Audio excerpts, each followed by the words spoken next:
Bonjour à tous, ici Adrien. Aujourd'hui on est le vendredi 23 août 2024 et dans cette vidéo nous allons parler de Manjaro Linux et nous allons installer cette distribution Linux sur notre Raspberry Pi 4 modèle B qu'on a acheté il n'y a pas longtemps. Certes, il n'a que 2 Go de RAM, mais franchement, je suis vraiment impatient de vous faire cette vidéo sur l'installation et l'utilisation de Manjaro Linux sur le Raspberry Pi. Pourquoi? Parce que Manjaro Linux, vous le savez, elle est dérivée de Arch Linux. Elle va donc avoir le gestionnaire de paquets Pacman, qui est très rapide, on le sait, pour l'installation, suppression des logiciels, mise à jour du système. Et l'environnement de bureau phare de Manjaro, c'était à la base XFCE. Et XFCE est quand même beaucoup plus léger que GNOME et KDE. C'est plus léger dans le sens où on n'a pas d'outils qui vont indexer les fichiers, tout ça, donc ça va provoquer moins d'écriture sur le disque, donc ce sera plus réactif, notamment dans le cadre d'un Raspberry Pi. Il y a moins de services dans XFCE 4, donc ça consomme un peu moins de mémoire, un peu moins de processeur. Et puis, il faut se dire que avec Pacman comme gestionnaire de paquets et PAMac comme interface graphique, on n'a pas PackageKit pour gérer les logiciels qui, lui aussi, consomme un peu de processeur, un peu de mémoire et quelques écritures sur le disque. Donc, on va tester ensemble Manjaro Linux sur notre Raspberry Pi et on ne va pas l'installer sur une carte micro SD, non, on va l'installer sur un SSD directement. Donc, première étape, avant de l'installer, on va récupérer l'image. Donc, sur le site de Manjaro, on va dans la section Download et premier piège, on ne se jette pas sur le bouton téléchargement de l'édition qui nous intéresse, on remonte d'un cran dans le site pour aller sélectionner l'architecture ARM, sinon par défaut, ça vous propose les images 64 bits traditionnelles. Et deuxième piège, ne vous précipitez pas sur le téléchargement de l'édition qui vous intéresse. Dans le menu déroulant, au lieu de prendre une image ARM générique, on va récupérer l'image spéciale pour Raspberry Pi. Ici, et à partir de là, on va pouvoir cliquer sur le bouton Download de ce qui nous intéresse. On a 4 environnements de bureau, GNOME, KDE Plasma, Mate, XFCE, on a un gestionnaire de fenêtres, Sway, et puis on a l'image d'installation minimale, ce qui fait qu'on arrivera sur un TTY, on n'aura que de la ligne de commande, et ce sera à nous de personnaliser le système à notre guise. Nous, on va partir direct sur l'image avec XFCE. Donc je clique sur Download, je récupère l'image, elle fait 957 mégas. Vous voyez que j'ai déjà fait quand même quelques tests avant de vous faire cette vidéo, histoire de savoir quoi dire dans cette présentation. On va écrire cette image avec l'outil Raspberry Pi Imager, on ne va pas se casser la tête. On prend l'outil officiel du Raspberry Pi, et donc là, Choose Device, je prends Raspberry Pi 4 dans mon cas, Choose OS, on va aller chercher ici Use Custom, et on prend notre image Manjaro ARM qu'on vient de télécharger. Et au niveau du stockage, je prends mon SSD PNY sur l'adaptateur J-Micron. Next, on ne va pas appliquer les personnalisations au système d'exploitation. Je ne sais pas si ça marche avec Manjaro. Et c'est parti. Donc là, on va écrire sur le SSD.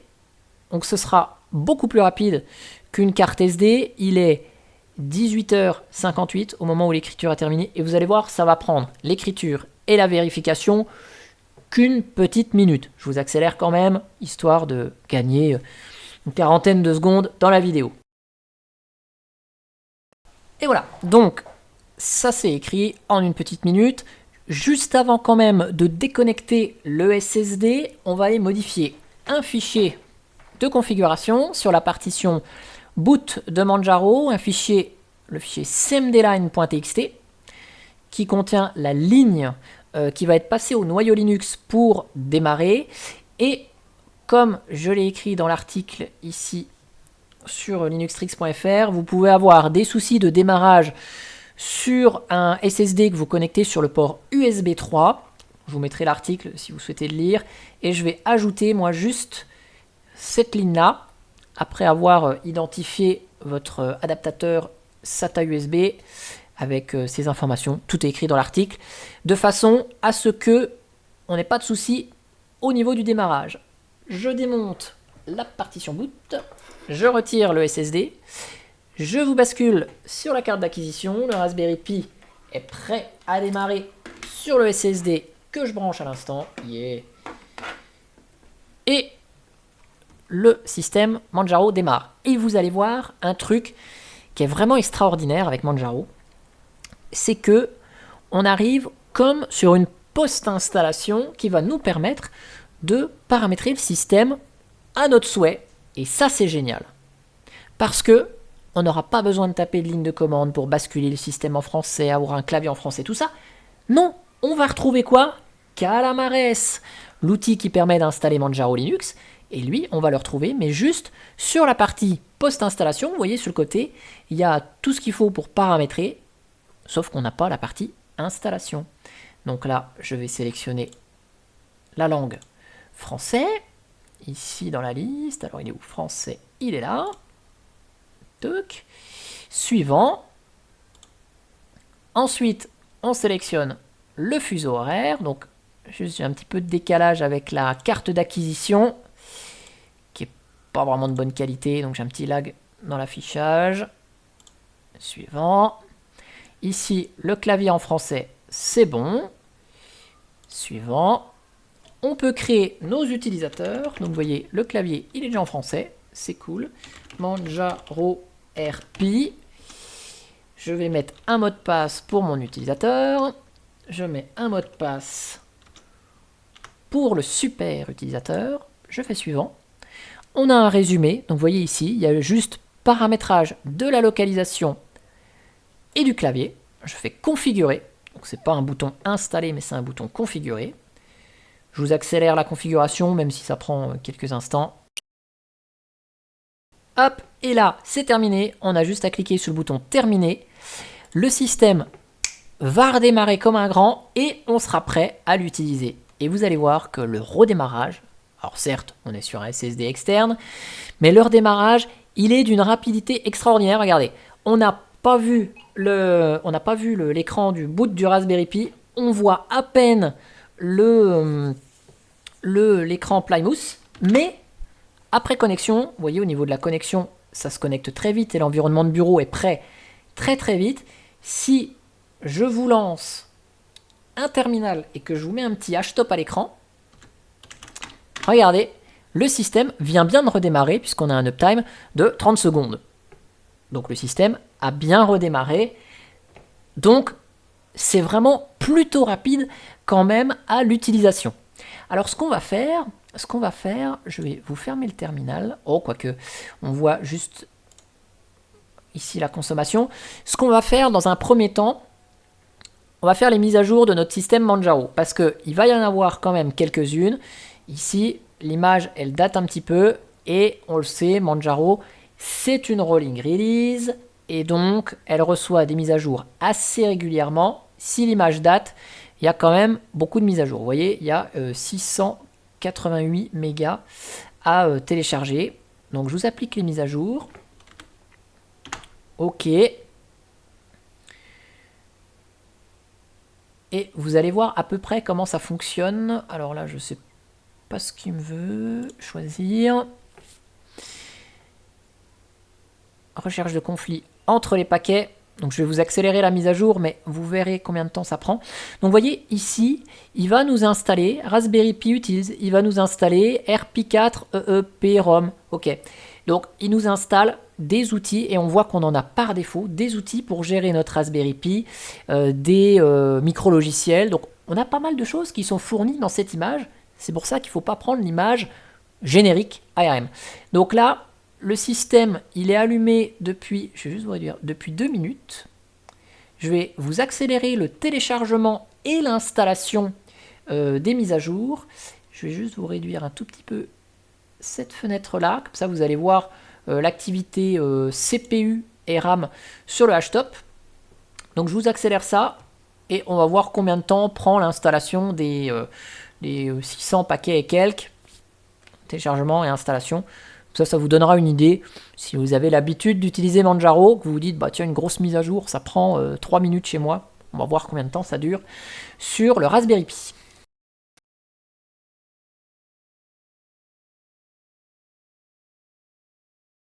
Donc l'installation des mises à jour a pris une dizaine de minutes. Une petite erreur, donc on va redémarrer et on va explorer ensemble cette Manjaro Linux, voir un petit peu ce qu'il y a dedans, comment le système a été installé, quel noyau on a, le partitionnement qui a été utilisé dans l'image, histoire de se faire une petite idée. Et donc là, on voit que quand le système redémarre, on ne revient pas sur le BIOS, l'UEFI, le démarrage du Raspberry Pi, boum, on démarre direct comme ça. C'est assez sympa, au moins, si on redémarre, ça redémarre vite. Donc, je vais vous lancer un petit htop à travers le terminal. C'est juste pour qu'on voit, quand le système est démarré, globalement, combien ça nous consomme de ressources. Donc, je vous mets ça en grand. Je vous zoome un peu. Donc si je vous fais un petit htop, boum, on est toujours dans les 500, alors c'est peut-être un peu gros là, on est toujours dans les 500 mégas de RAM consommés au démarrage. On voit quand même que de façon générale, c'est assez fluide au niveau de l'affichage, de la réactivité du système, du lancement des applications. On voit que ça n'a pas encore swappé. Ce que je voudrais faire, c'est voir le partitionnement avec un df-h grand T. Et donc là, on repère la partition de boot qui fait 500 mégas en FAT32. Là, on voit un VFAT. Et puis, on a la racine. Donc, l'outil Raspberry Pi Imager a agrandi la partition pour qu'on bénéficie de tout l'espace disque. Et on voit que le système de fichiers utilisé, c'est EXT4. Donc je ne sais plus ce que propose Manjaro par défaut. EXT4 est quand même plus performant que BTRFS. Et notamment, si on veut l'installer sur une carte... micro SD, ce sera beaucoup plus performant que du BTRFS. Je vais regarder si on a des options particulières dans le fichier FSTab qui ont été passées, est-ce qu'il y a des optimisations qui ont été faites par Manjaro. Donc sur la racine, non, vous voyez, on a defaults, donc pas de paramétrage fait particulier. Si je vous fais un petit unem-r pour voir le noyau utilisé, donc on a un noyau 6.6, c'est du LTS de mémoire, et vous voyez que c'est un noyau spécifique Raspberry Pi, il est estampillé RP4, donc ça veut dire que sur cette image, finalement Manjaro nous a mis un noyau un petit peu spécifique, donc qui est peut-être optimisé, et ça peut jouer effectivement sur la réactivité du système. Ici, si je vous lance, pas le terminal, si je vous lance le gestionnaire de fichiers, on voit que les dossiers utilisateurs sont créés en français. Donc vous voyez, l'avantage de cette post-install, c'est que tout est créé en français ici. Donc ça, c'est cool. On va pas créer des fichiers et tout ça, hein. Je vous fais pas de présentation particulière, hein. XFCE, c'est la version 4.18. Ok, bon, on connaît la fraîcheur des logiciels chez Manjaro. Par contre, ce qu'on va aller voir, c'est dans les petits utilitaires Manjaro, s'il y a des choses particulières, parce que vous savez, on a l'outil de gestion du noyau. Est-ce que là, on a la possibilité, dans le cas du Raspberry Pi, de choisir un noyau différent avec les outils de Manjaro? Alors, je regarde là, bon, c'est les paramétrages XFCE classiques. On va aller voir dans le Manjaro gestionnaire de paramètres. Vous voyez, on n'a pas l'outil de gestion des noyaux, hein. On n'a que gestionnaire de paramètres ici. Alors, peut-être qu'il est dedans à nouveau. Non, vous voyez, on n'a pas d'outil. Je vais fermer ça. On n'a pas d'outil pour gérer les noyaux, hein. Dans les paramètres de Manjaro, on a paramètres régionaux, paramètres linguistiques, créer un compte utilisateur, et dans la partie matérielle, on n'a que les paramètres clavier. On n'a pas donc de choix particulier sur la gestion du noyau sur notre Manjaro. Donc là, je vais installer les paquets de langue. Je ne vais pas vous accélérer l'installation des paquets de langue. Comme ça, on va voir combien de temps ça prend au niveau de l'install en live. Donc récupération des paquets, installation, des pages de manuel. Hop, vous voyez, donc c'était rapide, hein. Certes, des paquets de langue, c'est pas très gros, mais on voit que le système est quand même bien réactif. Ah zut. Hop. Si je reviens sur mon terminal et que je fais un petit sudo pacman-s nmon, cet outil que j'adore utiliser. Ok, voulez-vous l'installer? Oui. Hop, téléchargement, installation, c'est réglé. Vous avez vu? C'était super rapide. Et pourtant, on est sur le Raspberry Pi. Mais c'était rapide. Et maintenant, mon nmon, il est installé ici. Et donc, j'ai tout ce que je veux ici. Au niveau des applis qu'on a dans cette image, qu'est-ce qu'on a? Alors, dans accessoires, on a les petits outils classiques. Dans graphisme, donc on a juste une visionneuse d'image, pas de GIMP. Effectivement, faire de la retouche photo sur un Raspberry Pi. On a le navigateur web Firefox, on va aller jeter un œil. En multimédia, on a SM Player pour voir des vidéos. Et puis, on a Audacious pour la musique. Ça, c'est les paramètres. Et puis, dans système, vous voyez, on n'a pas grand-chose. On n'a pas grand-chose. Donc, si je reviens sur le terminal XFCE ici, oui, j'ai oublié de vous montrer, enfin de vous en parler, hein, mais le système, une fois installé, prend 4,8 Go. Hein, donc, c'est plutôt léger quand même comme système. Et puis, je voulais lancer quelque chose. Ah oui, c'était ça. Je vais basculer en tant que super utilisateur parce que j'ai vu qu'on avait des outils Raspberry Pi. Et là, RP, EEPROM, et voilà, on a l'outil RP, EEPROM config, RP, EEPROM update. Donc, on peut mettre à jour les micro-logiciels. On a les outils pour Raspberry Pi. Donc là, c'est déjà tout à jour, donc il n'y a rien à faire. Et puis, on a l'outil de configuration qu'on retrouve peut-être, non, c'est pas dans Debian, enfin dans la Raspberry Pi OS, parce que ça nous propose une petite, ça nous propose normalement une petite interface. Là, ça nous affiche juste la configuration. Mais bon, on a quand même quelques outils Raspberry Pi qui sont à notre disposition. Allez, ce qu'on va faire, on va aller sur linuxtricks.fr avec Firefox pour voir un peu la réactivité du navigateur web. Donc là, je vais tout faire au clavier parce que j'ai un petit peu de latence avec la souris. Donc Firefox se lance relativement rapidement. Et donc, si je vais sur www.linuxtricks.fr, c'est important le .fr comme dirait l'autre, on devrait arriver sur notre site. Ah oui, c'est... Ça... Ouf, ouais, ok. Ça rame un petit peu au niveau de l'affichage. Ok, si on va sur la partie blog. Ouais, la partie wiki. Donc là, je vais juste vous remettre un tout petit... je vais vous mettre un tout petit hashtop en bas pour qu'on puisse voir un peu la consommation quand on navigue. Ah ouais, non, c'est pas très net comme ça. Je vais vous le mettre ici. Tchouk. Histoire de voir la consommation quand on navigue un peu sur Internet. Allez, je vous mets... Mais comme ça vous va. Même s'il y a le logo qui gêne un petit peu. Donc là, je vais retourner sur l'accueil. Vous voyez, le processeur, il travaille quand même beaucoup, hein, rien que pour afficher quelques pages web. Ok, donc là, je vais me balader un peu. Je vais aller dans Fedora. Bon. C'est quand même utilisable.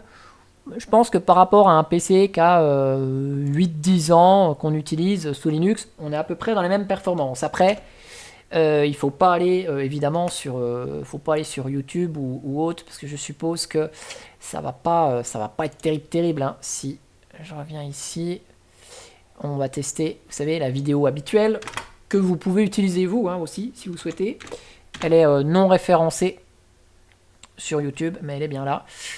Donc je vous ai fait une vidéo qui est en 60 fps, qui a plusieurs résolutions possibles, jusqu'à du 8K. Donc bien sûr, là, le Raspberry Pi, il suivra pas avec 8K. Hein. Affichage 8K. On va aller chercher une résolution correcte, hein, 720p par exemple. Ah oui, j'avais oublié ce petit détail. Donc tout refusé, il faudrait que je vous mette la vidéo embarquée dans le site, ce sera plus simple. Là, c'est pas tout à fait fluide et on est en 360. Le processeur travaille beaucoup. Et si on tape le 720p pour avoir du HD normal,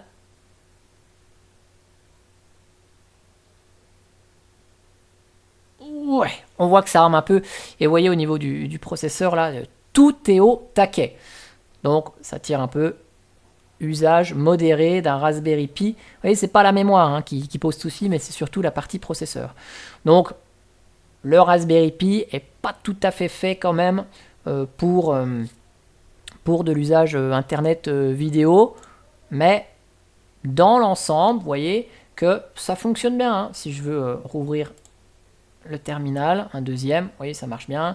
J'ouvre un gestionnaire de fichiers. Je me balade ici dans les documents. Bon, j'ai rien à ouvrir, mais bon, c'est relativement fluide quand même. Et ça me faisait plaisir quand même de tester Manjaro Linux sur un Raspberry Pi. J'espère que cette petite vidéo vous aura fait plaisir aussi, que vous avez vu à quoi ressemble Manjaro.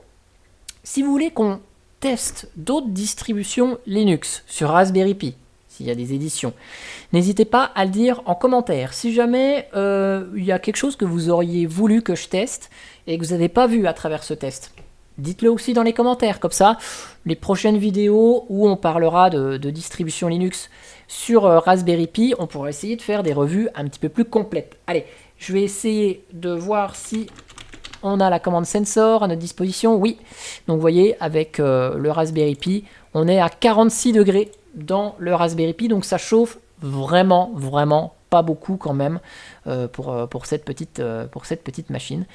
En tout cas, ça m'a fait plaisir de tester Manjaro Linux et de vous faire cette vidéo. N'hésitez pas à réagir dans les commentaires pour donner votre avis et votre retour sur ce test.